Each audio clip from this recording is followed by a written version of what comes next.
जय सिया राम। जय सिया राम।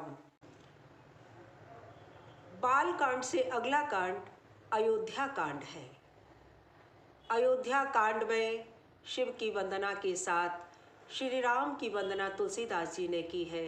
नीलांबुज श्यामल कोमलांगम सीता समारो पतिबाम भागम पाणो महासायकम चारुचापम नमामि रामम रघुवंशनाथम। नीलांबुज श्यामल कोमलांगम सीता समारो पतिबाम भागम पाणो महासायकम चारुचापम नमामि रामं रघुवंशनाथम। जी हाँ, आप में से अधिकांश लोग इस श्लोक को पढ़ते हैं। ये अयोध्या कांड का तीसरा श्लोक है।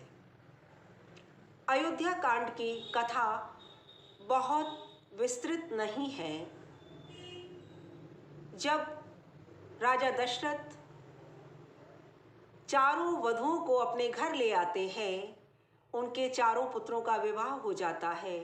उसके कुछ समय पश्चात एक दिन राजा अपना मुकुट लगा रहे थे तो उन्होंने दर्पण में देखा कि उनके कान के पास के कुछ बाल श्वेत हो गए हैं।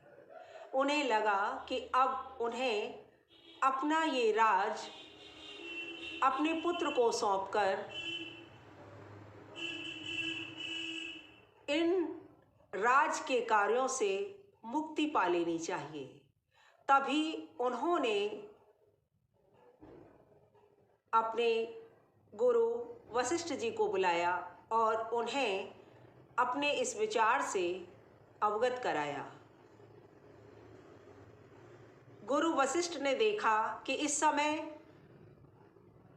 बहुत ही उचित समय है, शुभ घड़ी लग्न है, इसलिए यह कार्य शीघ्र संपन्न हो जाना चाहिए। और अयोध्या में ज्येष्ठ पुत्र श्री राम की राज्याभिषेक की तैयारियां आरंभ हो गईं। जब ये खबर रानियों तक पहुंची तो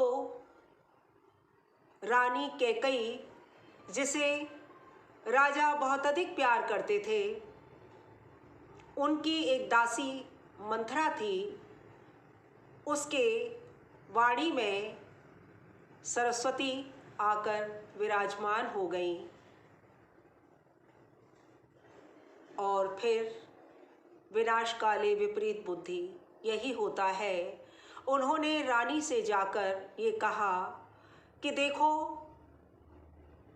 राजा आपको सबसे ज़्यादा प्यार करते हैं, इसीलिए कौशल्या आपसे द्वेष रखती हैं और उसी द्वेष के वशीभूत होकर के श्री राम का राज्याभिषेक किया जा रहा है, जिससे कि उनका पुत्र राजा बने और वे राजमाता कहलाएं और आप उनके अधीन रहें। उन्होंने साथ में ये भी कहा कि इस समय भरत अपनी ननिहाल हैं और इसीलिए उन्होंने ये समय उचित समझा है और इसीलिए उनकी अनुपस्थिति में ही ये कार्य संपन्न कराया जा रहा है। इस तरह की बात सुनकर दासी की बात को सच मानकर कैकेयी सोचने लगी कि हाँ, शायद ये षड्यंत्र हो, और इसी कारण वे कोप भवन में जाकर लेट गईं।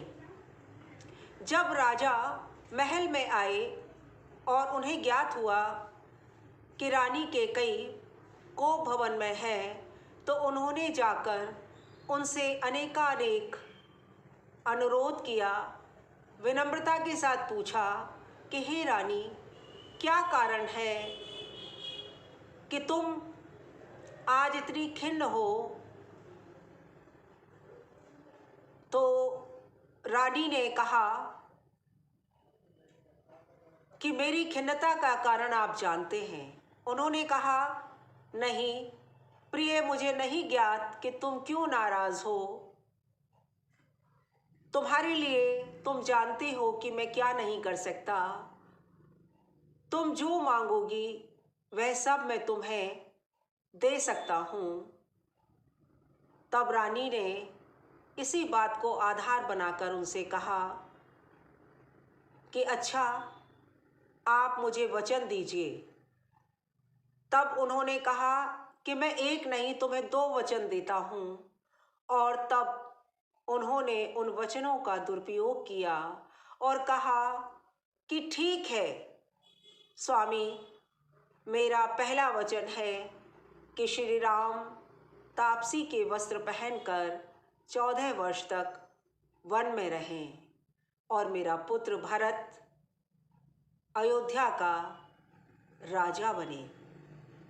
इस बात को सुनकर राजा दशरथ आश्चर्यचकित रह गए, लेकिन वे वचन दे चुके थे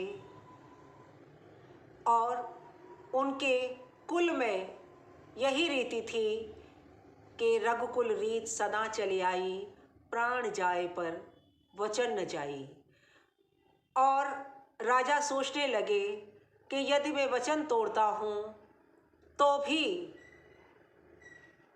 मेरा कल्याण नहीं होगा, और यदि मैं इस वचन का पालन करता हूँ तो मैं श्री राम, जिन्हें मैं अत्यधिक स्नेह करता हूँ, उनके बिना कैसे रह पाऊँगा।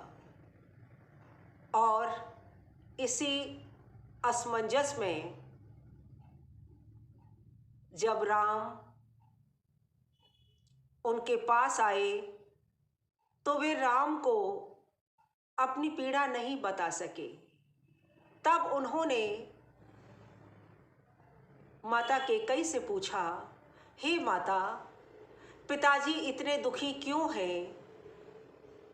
तब उन्होंने बताया कि तुम्हारे पिता ने मुझे 2 वरदान दिए हैं और वे इस प्रकार हैं। उन्हें सुनकर राम तनिक भी विचलित नहीं हुए, न क्रोधित हुए, और बड़े ही शांत भाव से कहने लगे, बस पिताजी, इतनी सी समस्या, इतनी सी बात है। अरे मैं तो वन में बड़ा आनंदित रहूँगा। वहाँ पर वहाँ के लोग मेरी प्रतीक्षा कर रहे हैं। मैं वहाँ जाऊँगा और आप जैसा माता को वचन दिया है वैसा ही कीजिए। जय सिया राम, जय सिया राम।